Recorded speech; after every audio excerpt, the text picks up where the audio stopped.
계십니다. 아멘. 아멘. 우리가 주님이 이 자리에 계시지 않으면 우리가 이 자리에 앉을 이유가 없어요. 그냥 종교적이고 형식적인 것에 불과합니다. 주님은 이 자리에 계셔서 또 우리 예배를 받아주시고 또 한 주간에 우리가 살아왔던 모든 것들을 주님께 내어놓고 대화 나누며 또 의논하며 우리의 문제 또 해결해 주시고 여러분이 연약한 것도 치료해 주시고 고쳐주시는 시간입니다. 오늘은 축복된 날이에요. 아멘. 오늘 많은 은혜 받으시기를 주의 이름으로 축원합니다. 잠깐 기도하시겠습니다. 할렐루야. 좋으신 하나님 감사합니다. 주님께서 이 자리에 특별히 저희들을 선택하여 불러주셔서 오늘 예배를 아버지 하나님 드리게 하여 주시고 주님께서 또 이 예배를 흠양하여 주시니 감사합니다. 오늘 신령과 진정으로 드려지는 귀한 산제사가 될 수 있도록 주님 축복해 주시옵소서. 한 사람 한 사람 기억하여 주셔서 단 한 사람도 실족치 아니하고 정말 하나님의 놀라운 축복과 은혜 가운데 이 세상을 능히 이겨 나가는 귀한 성도들이 될 수 있도록 주님 축복해 주옵소서. 오늘 말씀을 증거할 때도 하나님이시여 내 인간의 말이 아니라 정말 하나님의 대언자로서 하나님의 말씀만 선포할 수 있는 귀하고 복된 시간 될 수 있도록 주장하여 주옵소서. 예수님의 이름으로 기도했습니다. 아멘. 저는 오늘 세상이 감당하지 못할 믿음 이렇게 제목의 말씀을 가지고 은혜를 나누고자 합니다. 오늘 말씀은 히브리서 11장의 말씀입니다. 믿음의 장으로 아주 유명한 말씀이시죠. 그래서 구약의 가인과 아벨부터 해가지고 구약의 모든 선지자들 또 그리고 신약에 이르기까지 그 믿음의 선조들에 대한 쭉 이렇게 열거를 합니다. 근데 오늘 말씀에서는 우리가 구약의 우리의 믿음의 조상들을 이렇게 선진들을 보면은 대체적으로 참 해피엔딩으로 많이 끝나요. 어려움과 고난을 믿음으로 이겨내가지고 또 승리하는 것. 뭐 노아 같은 경우는 120년 동안 배를 그 방주를 치면서 얼마나 고민했겠어요. 그것도 딱 그 산꼭대기에다 지면서 그것을 인내하고 결국은 온 가족이 구원에 이르렀고 또 아브라함 또 모세 같은 경우는 40세의 광야에 쫓겨나가지고 광야에서 40년을 고생하며 80에 부름받아 정말 하나님의 놀라운 축복 가운데 이스라엘 백성을 구원하고 홍해수를 가르고 놀라운 기자와 이적을 일으켜서 많은 사람이 돼 정말 우리에게 드라마틱한 모습을 많이 보여줘요. 그뿐인가요? 그 이후에 많은 선지자들 여호수아, 갈렙 또한 사사들 다니엘은 어땠어요?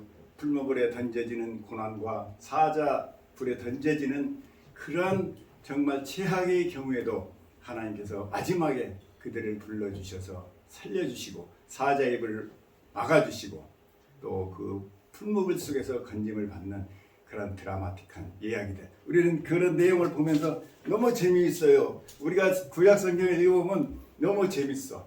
정말 어지간한 이런 드라마보다도 정말 성경을 읽어보면은요 정말 재밌는 일들이 많아요. 엘리야, 엘리사 등등 이렇게 읽어보면 끝이 없는 그런 드라마틱한 일이 있는데 오늘 말씀에는 보면은 35절부터 보면은 그런 드라마틱한 내용들이 없어요. 신약에 와가지고 정말 너무나 오늘 말씀을 읽어보셨지만은 너무나 어떻게 해요? 안 됐잖아요. 왜? 정말 고난과 고통 속에서 죽임을 당하고 그런 고통 속에 살아가는 그 신약의 시대. 왜 성경은 왜 그렇게 신약 시대에 와가지고 특히 이러한 고난의 길을 걷도록 하였는지. 그래서 저는 오늘 이 말씀을 가지고 은혜를 나눴습니다. 특별히 그래서 하나님께서 특별히 오늘 말씀을 그랬어요. 이런 사람들은 세상에 감당치 못할 사람이다 라고 하나님께서 명령해 주셨어요. 주석을 달아가지고 성경에 보니까 그랬어요. 이런 사람은 세상이 감당하지 못할 사람이다 그랬어요. 이 감당하지 못한다라는 얘기는 무엇이에요? 세상이 이길 수 없는 사람이라는 거예요. 이 세상에서 이런 사람을 이길 수가 없는 사람이라는 거예요. 세상에 가장 무서운 게 뭐예요? 죽고자 하는 사람 아니겠어요? 가장 무서운 게 그런 거예요. 그래서 세상이 감당할 수 없는 믿음. 그래서 구약에 이렇게 성경이 말씀에는 그 영어 성경에는 was나 what 이렇게 나와요. 이게 가치가 없는. 이게 뭐냐면은 우리의 생명은 사실은 가치로 평가할 수 없는 거예요. 그만큼 소중하다는 얘기예요. 가치로 평가할 수 없는 것들이 더 소중하잖아요. 우리가 가장 소중한 것들은 값으로 살 수가 없어요. 돈 주고 살 수가 없습니다. 우리의 공기가 가장 중요하지만 공기를 돈 주고 사지 않잖아요. 너무나 소중한 거기 때문에. 그와 마찬가지로 여기에서 이 순교자들의 그 삶을 우리 하나님께서는 이들의 죽음은 돈으로 가치로 정말로 이 세상의 모든 것을 주고도 살 수 없는 귀한 것들이라는 거예요. 그래서 성경에서 이렇게 말씀하십니다. 마태복음 16장 26절에 사람이 만일 온 천하를 얻고도 제 목숨을 잃으면 무엇이 유익하리요? 사람이 무엇을 주고 제 목숨과 바꾸겠느냐? 이 말씀은 뭐예요? 우리의 생명이 천하보다 귀하다라는 얘기잖아요. 그러니까 여러분이 모든 걸 얻고 목숨을 잃는다 무슨 의미가 있겠습니까? 그런데 이분들은 어떤 분이냐? 이 천하보다 더 귀한 생명을 어떻게 했어요? 바친 사람들이에요. 그 무엇이 그렇게 했을까요? 그보다 더 소중한 것이 있기 때문에 했을 거 아니에요. 그러니 세상에 이길 수가 없는 거예요. 이 세상에 가장 중요한 생명을 드렸는데도 불구하고 그보다도 더 소중한 게 있었다라는 거예요. 그래서 하나님께서 이들을 뭐예요? 결코 세상이 이길 수 없는 사람 이렇게 평가를 했습니다. 예전에 내가 유튜브를 가끔 보니까 홍수환 장로가 이런 얘기를 하더라고요. 자기가 학교 다닐 때 어느 친구하고 싸워가지고 눈탱이가 밤탱이에다가 때려가지고 이겼어요. 이겨서 이제 했는데 다음날 그 친구가 또 왔더래요. 다시 붙자고. 그래서 또 다시 또 들대요. 그러고 갔대요. 근데 이제 그 다음날 또 왔더라는 거야. 에? 이제 더 때릴 때도 없는데 또 와서 싸우자고 그러는데 그때는 뭐 정말 감당할 수가 없더라는 거예요. 계속 아침마다 문 앞에 와가지고 기다려가지고 다시 하자. 그래서 두 손 바짝 들고 내가 너한테 졌다. 내가 다치는 너한테 졌다. 에? 그렇게 얘기했다고 그래요. 죽고자 하는 사람에게 어떻게 이길 수가 있겠어요. 그런데 그보다 더 소중한 것 정말 바꾼 선지자들이에요. 그래서 예수님께서 그렇게 말씀하셨습니다. 그래서 이 사람들에 대해서 우리 하나님께서 히브리서 11장 39절에 이렇게 말씀, 오늘 읽은 말씀이죠. 이 사람들은 다 믿음으로 말미암아 증거를 받았으나 약속을 받지 못하였으니. 하나님께서 인정을 했죠. 그 믿음을 칭찬을 해주셨습니다. 그렇지만 이들은 약속을 받지 못했다라는 거예요. 우리가 예수님께서 이 땅에 오셔가지고 자기의 목숨을 내어놓았잖아요. 그래서 그거 너무 소중하잖아요. 그 소중한 목숨을 내어놓았던 것은 무엇일까요? 그를 통해서 얻은 게 뭐예요? 주님은 이 땅에 오셔서 받은 게 없어요. 하나님의 주신 약속의 축복을 하나도 받지 못한 분이에요. 예수님은 하나님의 자녀였지만 태어날 때부터 어떻게 태어났습니까? 말구에서 태어났어요. 그리고 쫓겨다녔어요. 태어나면서 쫓기고 아주 열악한 것을 태어났고 그의 삶도 별로 그렇게 행복하지 못했어요. 그리고 3년 반 동안 어떻게 했어요? 복음을 전하면서 집도 없이 어떻게 유리하며 노숙하며 살아왔다라는 거예요. 노숙하며 살아왔는데 목욕은 제대로 했겠어요? 옷은 제대로 빨아입었겠어요? 팬티도 제대로 못 갈아입었을 거예요. 그런 삶을 하나님께서 겪으셨어요. 네? 그리고 최후에는 어떻게 됐습니까? 십자가에 못 박혀 죽으셨어요. 그가 받은 거 아무것도 없어요. 구약의 선지자들과 같이 드라마틱하게 해가지고 십자가에 내려서 거의 자기를 못 박는 줄 알아서 다 쓸어버리고 일어날 수도 있었어요. 하지 않았어요. 어떻게 했습니까? 자기의 목숨을 다 내어놨어요. 그래서 어떻게 했어요? 오늘 우리가 이 자리에 있게 된 거예요. 그리고 예수님은 어떻게 됐어요? 이 세상의 모든 권세와 능력과 권세 모든 것을 다 취하시고 하나님의 우편에 계시고 지금 이 자리에 계셔서 저와 여러분을 구원해 놀라운 역사를 일으킨 거예요. 그 주님이 내가 죽음으로 어떻게 됐어요? 예수님이 죽으심으로 영원한 생명을 얻었고 이 땅에 남아있는 모든 영혼들이 구원의 역사가 이루어진 거예요. 그래서 주님께서 말씀하셨잖아요. 너희들은 어떻게 하라는 거예요? 예? 너희 목숨을 위해서 살려고 하지 말고 어떻게 해요? 예? 자기 십자가를 지라고 했잖아요.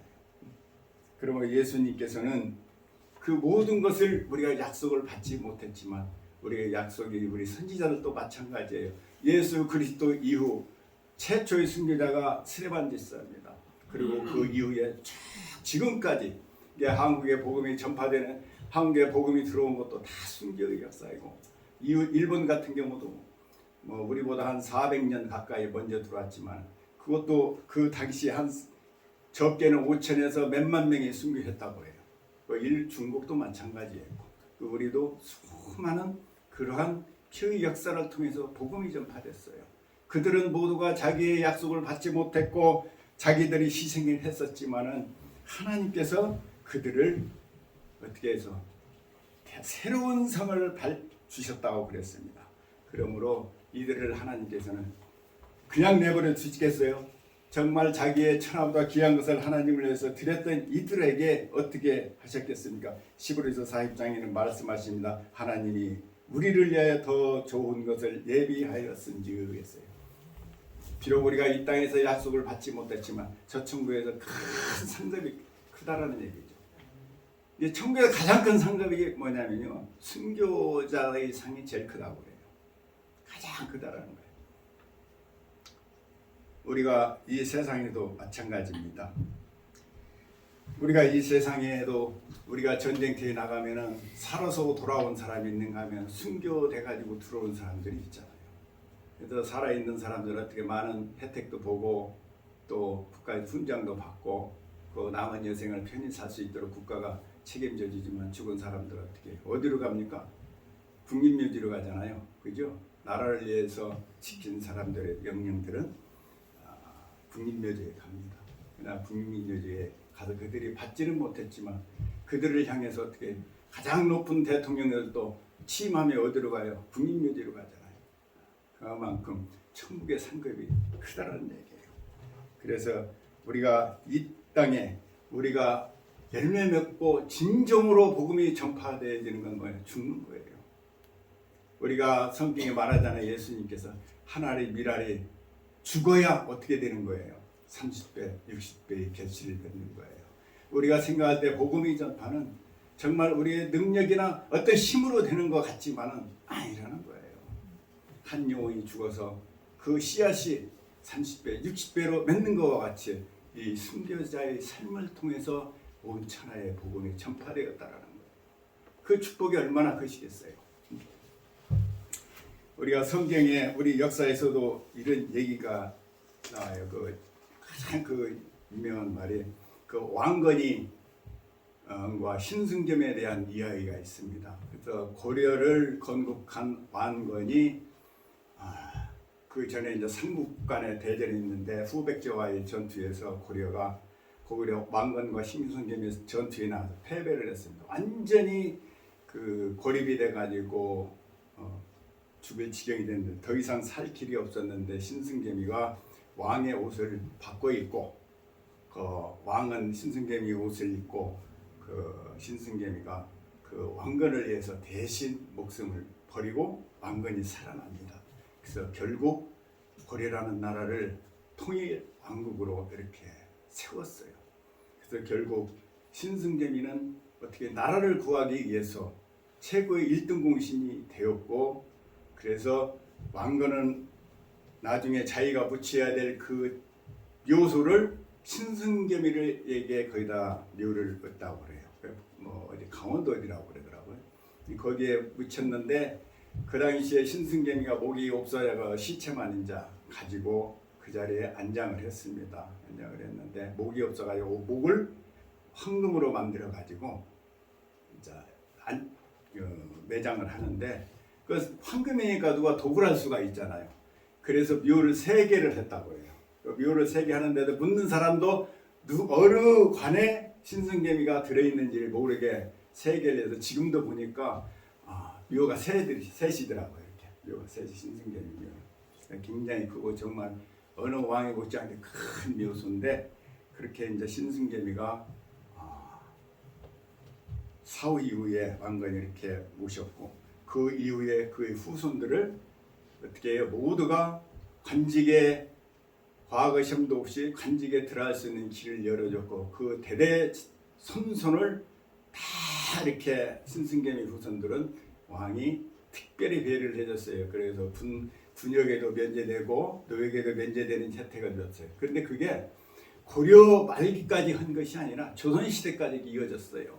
조선시대 영조 그 이후에까지도 그 신승개미의 그 후손들은 모두가 다 찾아가지고 역사의 기록이 나왔더라고요. 기록을 찾아서 그들에게는 군역을 면제해주고 많은 혜택을 베풀어줬어요.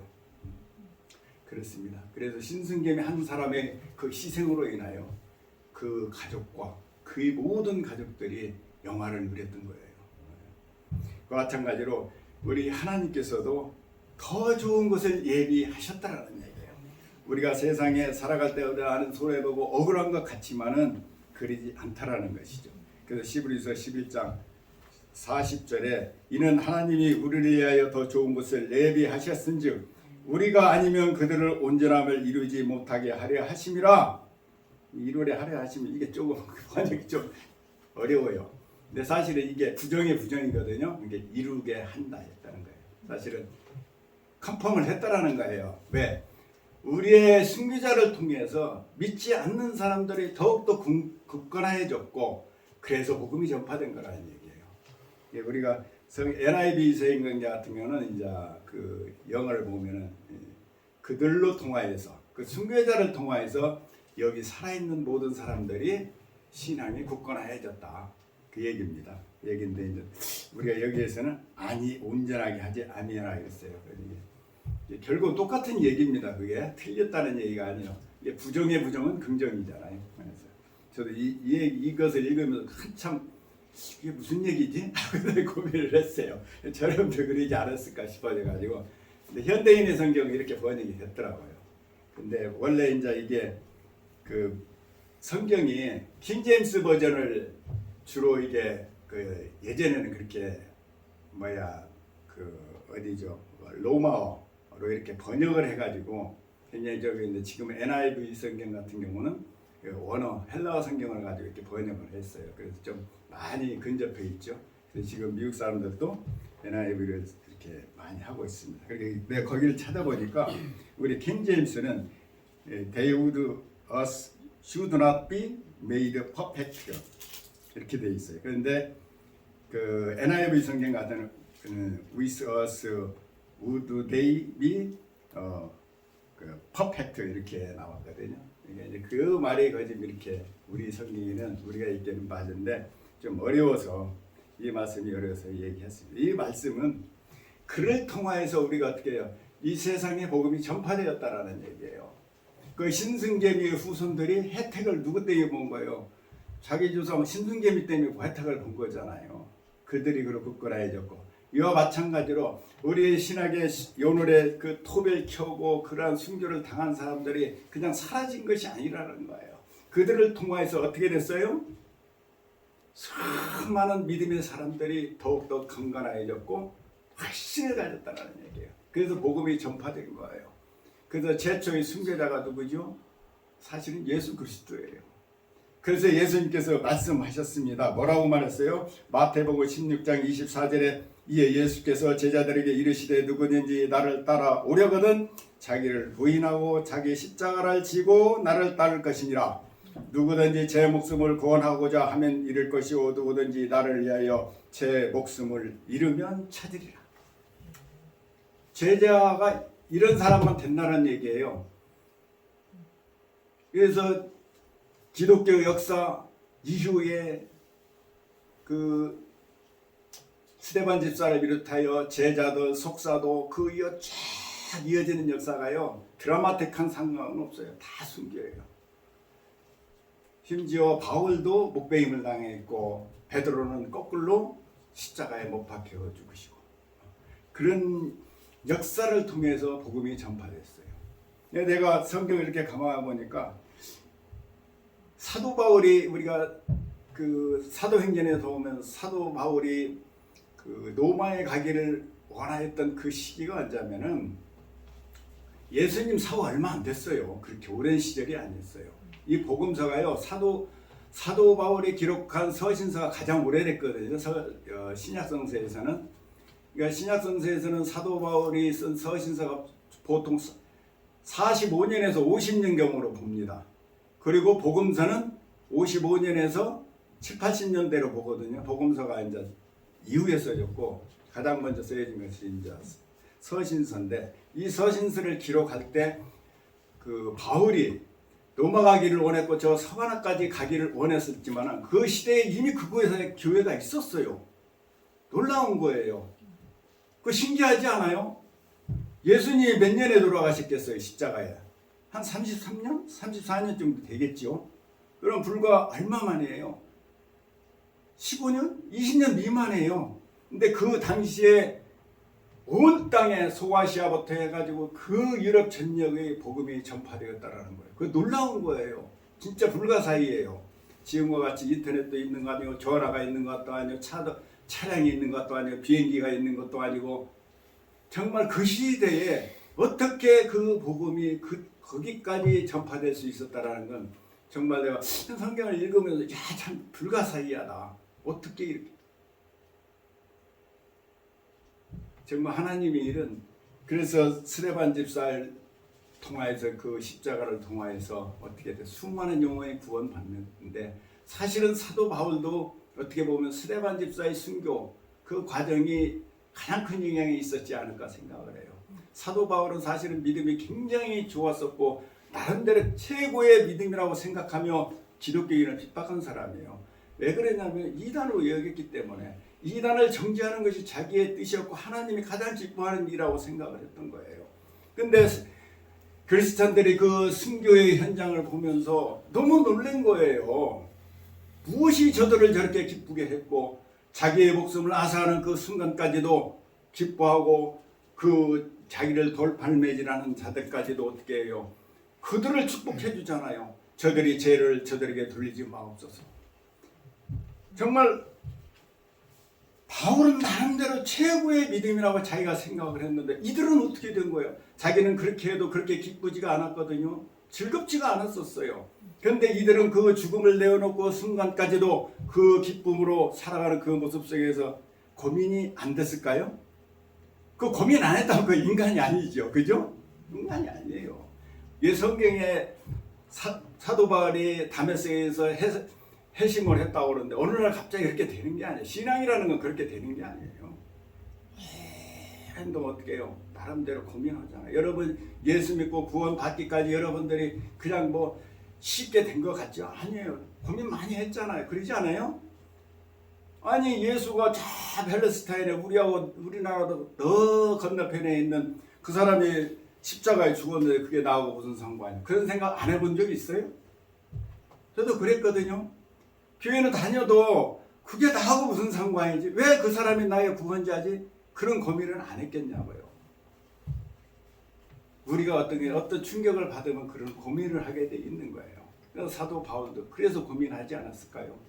그래서 로마가 전 세계를 지배했지만은 결국은 기독교에게 지배됐다고 그러죠. 300년 만에. 한 300년 만에 기독교 예수님의 그 십자가 사건 이후로 한 300년 만에 그 로마가 기독교 국가로 선포를 했거든요. 그 과정에서 그 순교의 역사가 그 역할을 했다라는 거예요. 이제 비록 우리가 어려움과 내가 고통 속에서 내가 축복받지 못한 것 같다고 생각하지만은 하나님은 그 속에서 또 다른 역사를 하고 계시다는 거예요. 그래서 우리 하나님께서 말하는 세상이 감당하지 못하는 믿음이다 이렇게 얘기를 하고 있습니다. 그러므로 과거에 그런 게 로마에서도 순교자들을 할 때 어떻게 했습니까? 과거의 로마 경기장에서는요, 그 흉악범들, 그 강도나 살인자들을 그 원형 경기장에서 사자나 아니면은 그 검투사들을 보내가지고 그들을 죽이는 장면이 나와요.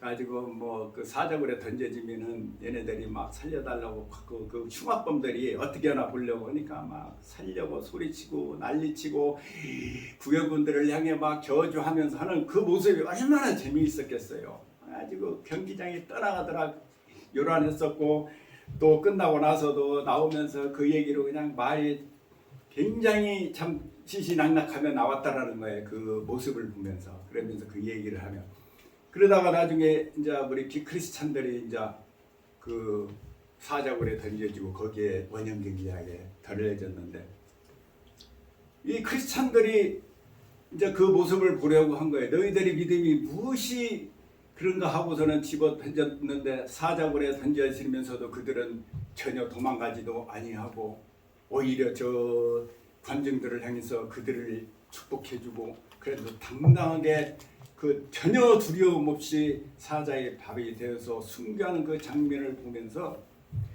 그 시끄럽고 했던 그 원형 경기장에 순식간에 찬물을 끼얹은 듯이 조용히 됐다는 거예요. 그 사람들이 너무 놀란 거예요. 그 흉악범들이 막 살려달라고 도망가고 저주하고 하던 그 모습 속에서 시시낙낙했는데, 이들은 당당하게 그의 목숨을 내어놓고 환한 미소를 띠며 순교하는 그 모습을 볼 때 관중들이 어떤 느낌이 가졌겠어요? 찔림을 받는 거예요. 그러면서 퇴장하면서도 누구 한 사람 말 한마디 없이 엄숙하게, 너무 엄숙하게 나가가지고 오히려 그 경기장을 통하여서 했던 사람들이 찔림을 받고 나갔다는 얘기 있어요. 예, 그런 과정 속에서 복음이 사실 전파된 거예요. 우리가 사도 바울이 많은 역할을 했지만 그 이전에 그런 순교자들을 통하여서 온 천하의 복음이 전파되었다는 거예요.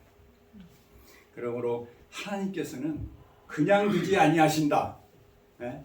우리가 여러분 예수 믿고 구원받아 가지고 다양한 축복도 받고 은혜도 받고 사람들은 상상하지 못할 능력을 받아서 사람들에게 번이 되어서 복음도 전파되어지겠지만은, 때로는 그러지 못하고 때로는 순교자들과 같이 어려운 환경 속에서도 우리가 믿음을 꿋꿋이 나갈 때 하나님께서는 그 믿음을 더 기뻐할 수도 있다라는 거예요.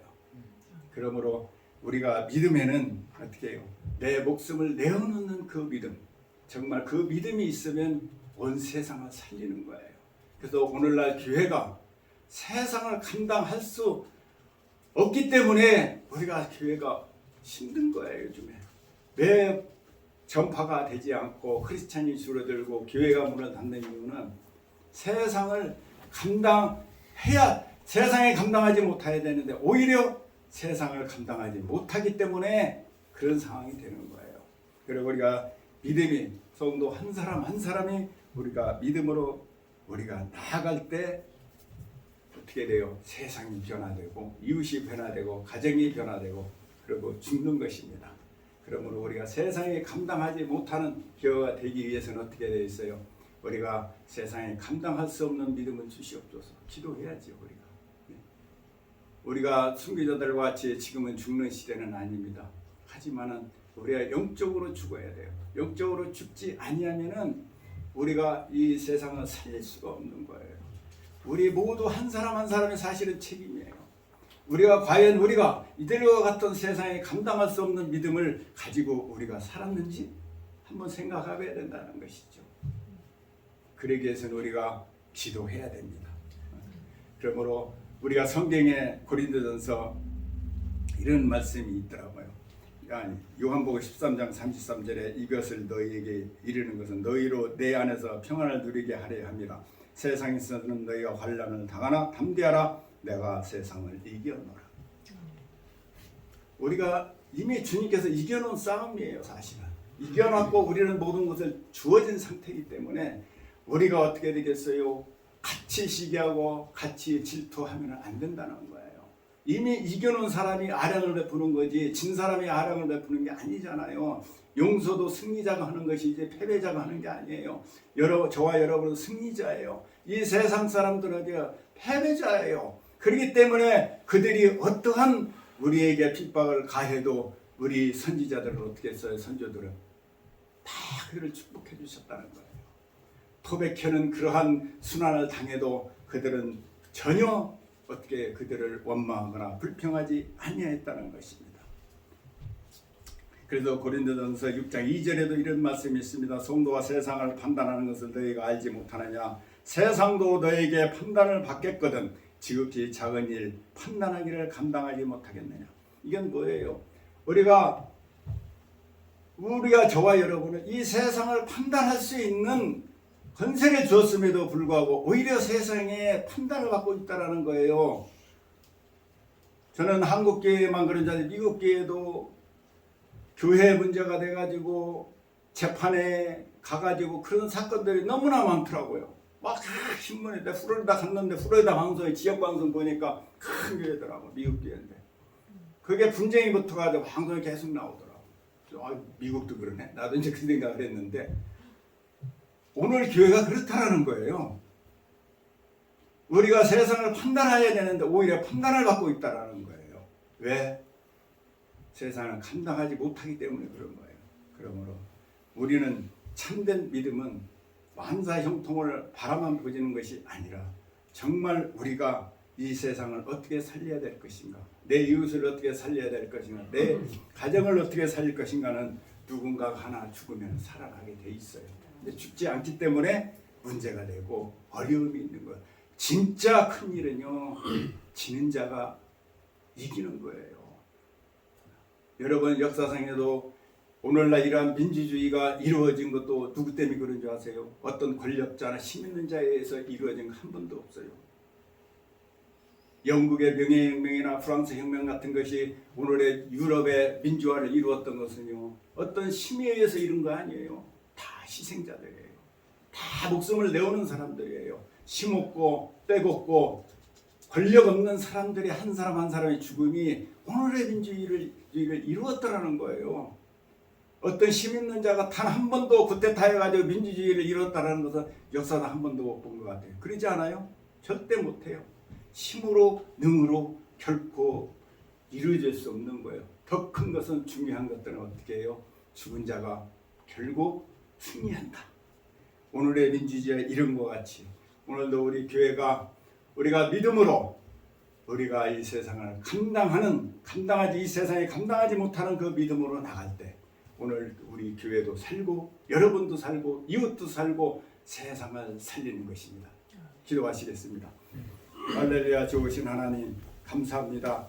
저희들이 예수 믿고 구원 받았지만 너무 부족하여서 내 중심적으로 내 생각대로 나의 축복만을 바라보며 살아갈 때 있었습니다.